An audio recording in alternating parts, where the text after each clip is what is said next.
इस कहानी को जरा ध्यान से सुनिएगा, क्योंकि ये कहानी आपकी जिंदगी बदलने वाली है। रमेश की पत्नी को बहुत गुस्सा आता था और वो गुस्से में किसी को कुछ भी बोल देती थी। लेकिन ज्यादा गुस्सा और फालतू बोलने की वजह से कभी कभी उसके घर वालों को काफी दुख होता था कि उसे इतनी भी समझ नहीं है कि गुस्से में क्या बोलना चाहिए और क्या नहीं बोलना चाहिए। लेकिन गुस्सा करने के बाद जब उसका गुस्सा शांत होता तब वो आके माफी भी मांगती कि मेरे से बहुत बड़ी गलती हो गई, मुझे क्षमा करें, आगे से मैं ऐसा बिल्कुल नहीं करूंगी। लेकिन इतना करने के बाद भी उसका गुस्सा कभी खत्म नहीं होता था और वह हर छोटी छोटी बात पे गुस्सा और हर छोटी छोटी बात पे चीजों को काफी गुस्से के बोल ना उसकी आदत बन गई थी। उसके गुस्से से उसके घर वाले बहुत परेशान थे और न चाहते हुए भी इसका इलाज उनको नहीं मिल रहा था।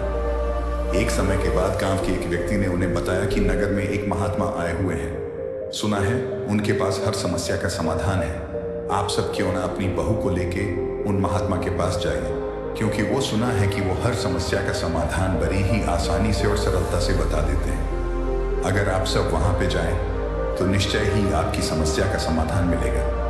इतना सुनते ही उसके घर वाले उसको लेके उस महात्मा के पास चले गए। चलते चलते वो थक गए और शाम में हो गई, क्योंकि उनका आश्रम बहुत दूर था। देर शाम होते होते वो महात्मा के आश्रम में आखिरकार पहुंच ही गए। महात्मा के आश्रम में जाकर देखा तो वो सभा कर रहे थे और लोगों को प्रवचन दे रहे थे। सभा खत्म होने के बाद उन्होंने महात्मा से पूछा कि महात्मा, ये मेरी बहू है, इसे बहुत गुस्सा आता है, कृपा करके इसका कोई समाधान बताएं, क्योंकि इसे बहुत गुस्सा आता है और फिर जब गुस्सा आता है तब यह किसी को नहीं देखती। सच झूठ, सही गलत की इसे कोई समझ नहीं रहता। बस मन में जो आता है ये बोल देती है और बाद में माफी भी मांगती है, लेकिन अपनी आदत कभी नहीं सुधारती। आप ही बताइए कि भगवान, हम कैसे क्रोध को नियंत्रित करें?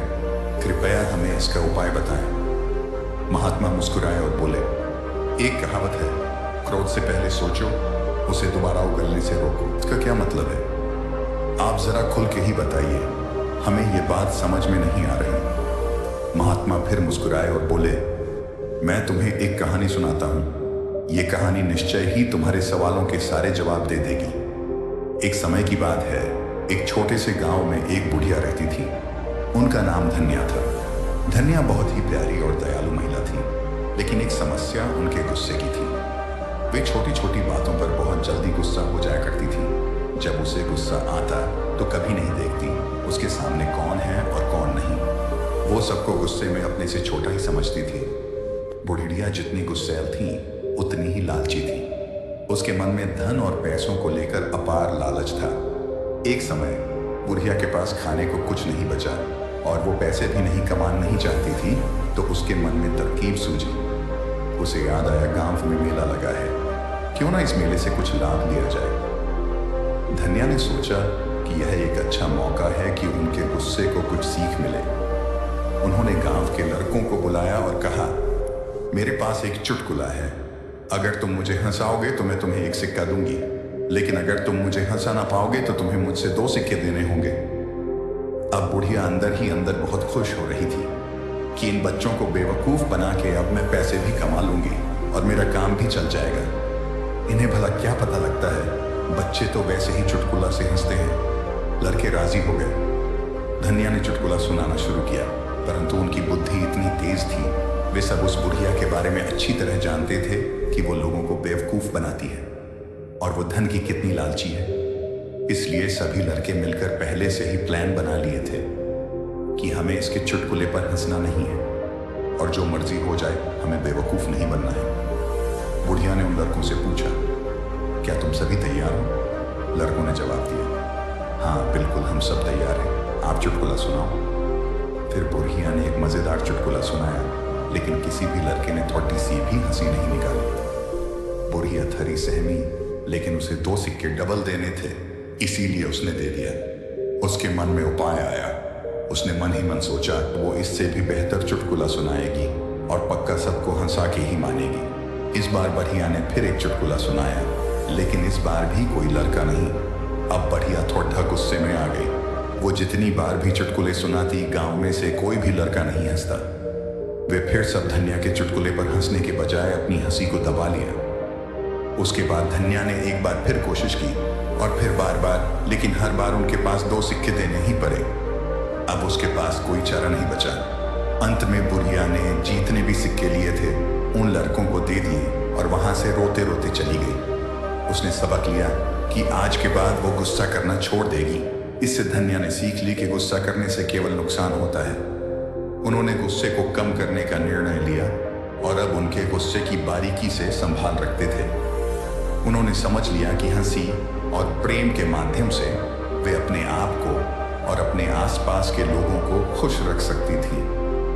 उसकी ज्यादा लालच और ज्यादा बोलने की वजह से उसने खुद के पैर पे कुल्हाड़ी मारी थी और अब उसने सभी सारा कुछ गंवा दिया। उसके पास अब पश्चाताप करने को भी कुछ नहीं बचा। अंत में वो खाली हाथ घर को लौट गई। इस कहानी को सुनकर लड़की के माँ बाप ने बोला, महाराज अब आप ही बताइए गुस्सा को आखिर कम कैसे किया जाए। आप जो बोलेंगे हम निश्चय ही करेंगे। संत ने कहा, अब मैं तुम्हें जो बातें बताने जा रहा हूँ उसे तुम ध्यान से सुनो, क्योंकि यह बातें तुम्हारी जिंदगी बदलने वाली है। कम गुस्सा रखने के कई फायदे होते हैं जो हमारे स्वास्थ्य, संबंध और मानसिक स्थिति को सुधार सकते हैं। 1. स्वास्थ्य सुधार। ज्यादा गुस्सा रखने से हमारे शारीरिक स्वास्थ्य पर बुरा असर पड़ता है। गुस्से के कारण हृदय रोग, उच्च रक्तचाप, मानसिक तनाव और अन्य स्वास्थ्य समस्याएं हो सकती हैं। ये सच है। ज्यादा गुस्सा इंसान को बीमार बना देता है और ज्यादा गुस्सा करने से इंसान चिड़चिड़ा भी बन जाता है और एक गुस्से वाला इंसान हमेशा अंदर से बीमार ही रहता है। कम गुस्से से शारीरिक स्वास्थ्य सुधरता है। इसीलिए अगर तुम्हें स्वस्थ रहना है और इन सारी बीमारियों से बचना है तो तुम्हें कम गुस्सा करने की आदत डालनी चाहिए। 2. बेहतर संबंध। गुस्से से आसपास के लोग हमसे दूर हो जाते हैं। कम गुस्सा रखने से हम अपने परिवार, दोस्त और समाज में अच्छे संबंध बना सकते हैं, क्योंकि गुस्से में हम हमेशा दूसरों की बेइज्जती करते हैं और हम प्यार भरे शब्द उन रिश्तों में नहीं बोल पाते जहां बोलना चाहिए। और जहां पे प्यार भरे शब्द नहीं, वहां पे भला रिश्ता कैसे रहेगा? क्योंकि रिश्ते प्रेम के सहारे चलते हैं। और जिन रिश्तों में प्रेम नहीं, और जिन रिश्तों में तुम प्यार से बात नहीं करोगे, तुम प्यार से बोलोगे नहीं, वहां पे भला रिश्ते कैसे टिकेंगे? इसीलिए रिश्ते को संभालना है तो पहले प्यार से बोलना सीखो। लेकिन तुम प्यार से तभी बोलोगे जब तुम्हें कम गुस्सा आएगा। इसीलिए यह जरूरी है कि तुम कम गुस्सा करो। 3. बेहतर निर्णय।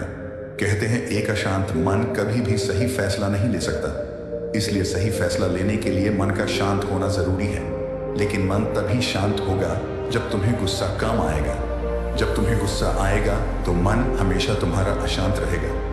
फिर भला तुम ही बताओ, तुम सही फैसले कैसे ले सकते हो?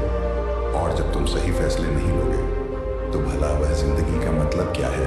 तुम्हारा अस्तित्व ही क्या रह जाएगा? इसीलिए सही फैसले हमारे जिंदगी को बनाते हैं।